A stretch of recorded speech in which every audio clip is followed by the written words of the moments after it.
তো মূলত শেষমেশ আমরা 13 কিলোমিটার পথ অতিক্রম করে এই স্থানে আসলাম এবং আমাদেরকে শর্টকাট রাস্তা এখান থেকে বেছে নেবে। এটি হচ্ছে হনুমানজির মন্দির। সকলেই জয় শ্রীরাম অবশ্যই বলবেন। এবং এই পথটি ধরে আমাদেরকে যেতে হলে প্রায় 10 থেকে 12 কিলোমিটার আরও পথ অতিক্রম করতে হবে। তাই আমরা এখন এই শর্টকাট রাস্তাটি আমরা ধরে নিলাম। এটি হচ্ছে গোপীনাথপুর আর এটি হচ্ছে হনুমানজির মন্দির দর্শন আপনাদের দিলাম এবং আমাদেরকে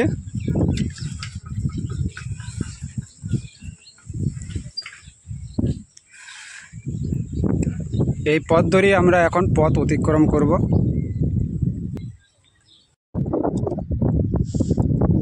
তো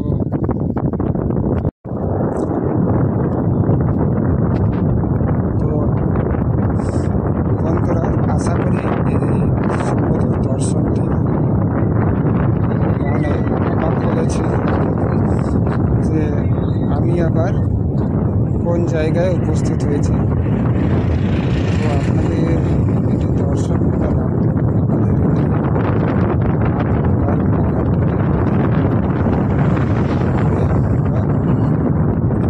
একটি গ্রামে পদচরণ খুলে দিতে চলেছি।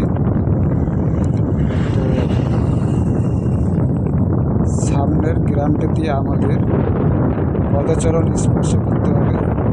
এই নদীর অপূর্ব সৌন্দর্য দেখুন, তারপরে আমরা আলোচনা করব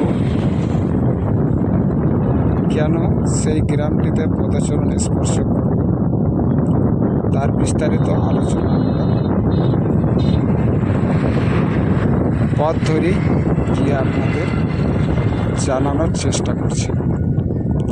তো এটি হচ্ছে আমাদের মহানন্দা নদী। তো এই নদী পার করে আমাদের যেতে হবে।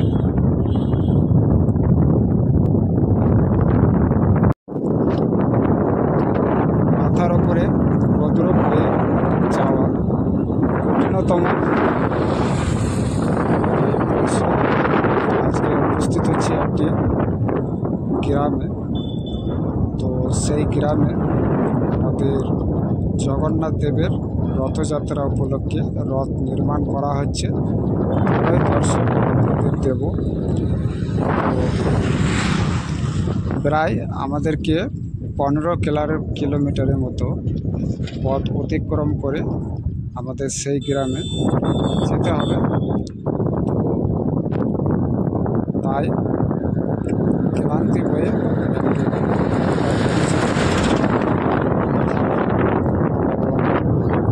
এই জায়গাটিতে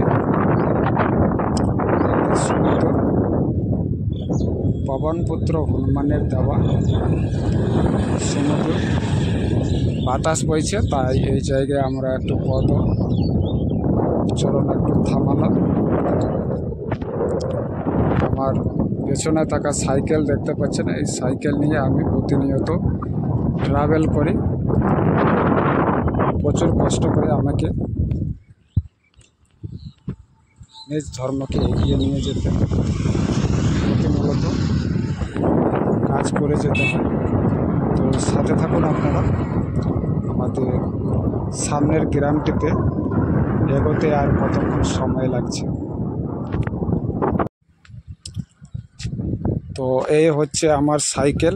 এই সাইকেল করে প্রতিনিয়ত আমি আমার ধর্মকে এগিয়ে নিয়ে যাওয়ার চেষ্টা করি।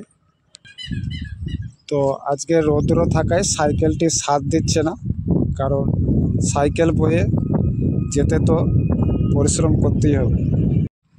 তো চলুন কথা বাড়াবো না, আমরা এগোনোর চেষ্টা করি। আপনারা সাথে থাকুন আজকের এই ভিডিওটিতে।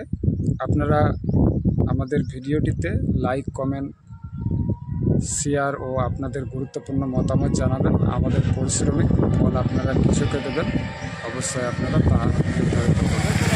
তো এই মাঠের রাস্তাটি দিয়ে আমাদেরকে যেতে হবে প্রায় 2.5 কিলোমিটার, এবং আমরা যেই পথটি ছেড়ে আসলাম সেই পথটি দিয়ে আসতে হলে আমাদেরকে 12 কিলোমিটার পথ অতিক্রম করে আমাদেরকে সামনের গ্রামটিতে আসতে হবে। তাই আমরা এই পথটি নির্ধারিত করলাম, মানে মাঠ দিয়ে এই রাস্তাটি পথটি গেছে। তো চলুন আমার সাথে। তো এই ঘাটটি হয়ে আপনাদেরকে পথ অতিক্রম করে সামনের দিকে যেতে হবে। এটি ঘাট হচ্ছে পাতনলিয়া ঘাট। তো আপনাদেরকে এই পাতনলিয়া ঘাটের অর্থাৎ আমাদের আবারও একটি মহানন্দা নদী হয়ে আমাদেরকে সামনের দিকে এগোতে হচ্ছে, এবং আমরা আরও একটি মহানন্দা সেতু অতিক্রম করে আমরা পথ, অর্থাৎ আপনাদের যেটি দেখালাম, আমাদেরকে 2 কিলোমিটার অর্থাৎ শর্টকাটে আমাদেরকে আসতে হবে। তো এটি হচ্ছে আমাদের মহানন্দা নদীর সাথে মিলিত হয়েছে, এবং এই ঘাটটি হচ্ছে পাতনলিয়া ঘাট। তো এই ঘাট হয়ে আমাদেরকে এগোতে হচ্ছে সামনের গ্রাম। তো চলুন আমার সাথে কথা না বাড়িয়ে। তো দেখছেন আমাদের গ্রাম বাংলার মাচা দিয়ে সেতু করানো হয়েছে। তো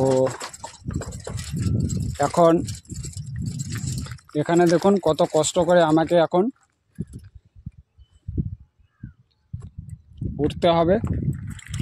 তো চলুন, কিছু করার নাই, যেহেতু আমি সাইকেল নিয়ে